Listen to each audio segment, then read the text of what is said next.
शेतीचं मोठं क्षेत्र असणाऱ्या हिंगोली जिल्ह्यात पारंपरिक पिकं घेतली जातात। या पिकातून फारसं परवडत नसल्यानं घरची 18 एकर शेती असूनही भागवत गायकवाडांनी पुण्याला नोकरी धरली होती, पण तिथेही परवडत नसल्यानं त्यांनी अखेर घरच्या शेतातच काहीतरी प्रगती साधण्याचा प्रयत्न सुरू केला।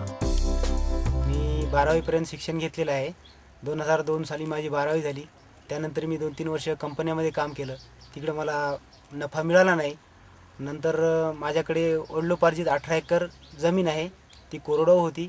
मी तिला ओलिताखाली आणलं आणि पारंपरिक पद्धतीनुसार सोयाबीन, कापूस, तूर याची लागवड केली। त्यामध्ये थोडा थोडा नफा मिळत गेला।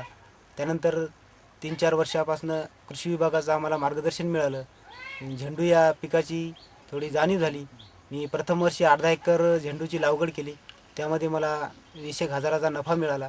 त्यानंतर सतत 2 वर्ष मी लागवड करत गेलो। आता यावर्षी माझ्याकडे एकरभर झेंडूची लागवड केलेली आहे।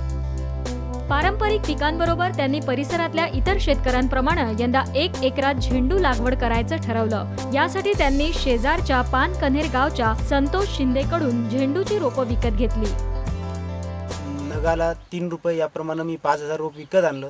तर त्या रोपाचे 5,000चे 15,000 रुपये मी त्यांना दिले मोबदला रोपाचा। नंतर आता प्रथम तोडा जो मी झेंडूचा घेतला, त्यामध्ये मी 15 क्विंटल दसऱ्याचा माल काढला। त्यामध्ये मला निव्वळ 22,500 नफा मिळाला। भागवत गायकवाडांनी 25 जुलै रोजी 4x3 फुटावर झेंडूची लागवड केली। पाण्यासाठी ठिबकचा वापर केला, त्यामुळे कमी पाण्यात पिकाचं चांगलं नियोजन करणं शक्य झालं। आणि त्याची लागवड पद्धती म्हणजे 4x3 वर प्रथम फुली पाडली आणि त्याची लागवड केली। त्याला मी पेप्सी ड्रिप, कारण की पैशाच्या अभावी पेप्सी ड्रिप केलं। त्यामध्ये साधारणतः 8,000 रुपये एकरी खर्च आला आणि त्यानुसार मी पाणी देऊन उन्हाळ्यामध्ये अर्धा तास चालवून ते रोपं जतन केली। त्याची लागवड म्हणजे 4x3 वर लागवड केली आणि प्रथम त्या 5,000 झाडांसाठी शेणखत टाकलं। 25 सप्टेंबर पासून गायकवाडांना झेंडूचं उत्पादन मिळू लागलंय।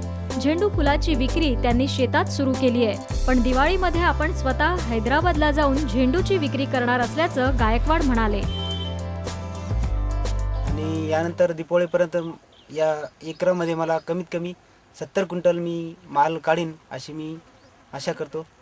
मी आत्तापर्यंत जो माझा खर्च झाला तो निघून गेला आहे आणि दिवाळीपर्यंत मी 70 क्विंटल माल काढीन आणि त्यामध्ये मला 1,05,000चा या भावाने जरी विकला तरी नफा मिळेल आणि जर आणखीनच थोडा भाव जास्त मिळाला तर तो थोडा वाढून मिळेल अशी एक आशा बाळगतो। आज मराठवाड्यातल्या कोरडवाहू पिकाचं बदलत्या हवामानामुळे नुकसान झालंय, पण एकरभर झेंडूच्या उत्पन्नामुळे आपण तरल्याची भावना गायकवाड यांच्या पत्नीची आहे। इकडे पाणी नसल्यामुळे आमचे कापूस आणि सोयाबीन सर्व गेलेलं आहे। उडीद मूग पण गेलेला आहे। फक्त एकरभर झेंडू लावलेला आहे। ते पाण्यामुळे कसा तरी लोकांच्या इकडलं पाणी घेऊन असं करून कसं तरी बचवलेलं आहे आम्ही। तरी ते 1-1.5 लाखाचा समजा झेंडू होईल आम्हाला, अशी आमची आशा आहे।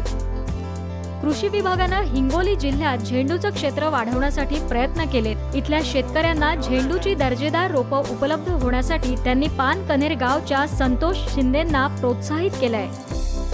मी असं ठरवलं की का आपल्या परिसरातच नर्सरी एखादी उभी राहू नये। मग त्यासाठी कृषी विभागातील काही मान्यवर मंडळी त्यांनी मला मुलाचं मार्गदर्शन केलं आणि त्यांनी सहकार्य केलं। नर्सरी उभी राहिली आणि आज या परिसरामध्ये मोठ्या प्रमाणावर झेंडूची लागवड आहे आणि त्याच्यात जवळजवळ 70% रोपं आपल्या नर्सरीमधून गेलेली आहेत। आपण जवळपास 10 लाख रोपं तयार केली होती। मी ती सगळीच्या सगळी शेतकऱ्यांना माफक दरामध्ये विकली आणि आज आमचे भागवत गायकवाड आमचे मित्र यांनी त्या पुण्याला जाऊन त्यांनी कंपनीमध्ये काम केलं, पण तिथं त्यांना समाधान होत नव्हतं। मग ते गावाकडे परत आले आणि त्यांनी पारंपरिक शेतीला सुरुवात केली, पण त्यांचं त्याच्यात मन लागत नव्हतं। मग त्यांनी असं ठरवलं का आपणही फुलशेती करू नये। आज गायकवाड यांना झेंडूपासून हंगामात सगळा खर्च जाता किमान ₹1,00,000 नफा मिळण्याची अपेक्षा आहे। शेती सुरुवात करताना त्यांनी सुरुवातीला सोयाबीन, मूग, उडीद, हरभरा ही पिके पारंपरिक घेत असत. पण ते शेतकरी प्रगतशील होते, शिक्षित होते. ते आमच्याकडं कृषी विभागाकडे येऊन सतत मार्गदर्शन घ्यायचे. त्यावेळेस आम्ही त्यांना झेंडू लागवडीबद्दल त्यांना थोडं मार्गदर्शन केलं. त्यामधून त्यांनी झेंडू लागवड गेल्या 4 वर्षापासून ते करत आहात व त्यांना ते दरवर्षी त्यांना चांगल्या प्रकारे नफा भेटते. आज झेंडू त्यांनी 15.5 क्विंटल आजपर्यंत त्यांनी झेंडू काढलेला आहे. त्यांनी आजपर्यंत 15 क्विंटल झेंडूची तोडणी केलेली आहे व 15 रुपयाच्या हिशोबानं जर धरलं तर 22,500 रुपये त्यांना आजपर्यंत मिळाले आहेत व दिवाळीपर्यंत त्यांचे अजून 3-4 तोडे निघून 70 क्विंटलच्या पुढे त्यांना माल निघण्याची अपेक्षा आहे. व ह्या वर्षी झेंडूची लागवड कमी प्रमाणात असल्यामुळे व वातावरण व्यवस्थित नसल्यामुळे त्यांना सर्व खर्च वजा जाता 1.25 लाख ते 1.5 लाख रुपयापर्यंत त्यांना नफा मिळण्याची अपेक्षा आहे. मराठवाड्यातले शेतकरी देखील हळूहळू वेगळी पिकं घेऊन आर्थिक उन्नतीच्या दिशेनं जाताना दिसतायत. भागवत गायकवाडांनी देखील असंच उदाहरण कोरडवाहू शेतकऱ्यांसमोर घालून दिलंय. ब्युरो रिपोर्टसह गजानन भोयर, साम टीव्ही, हिंगोली.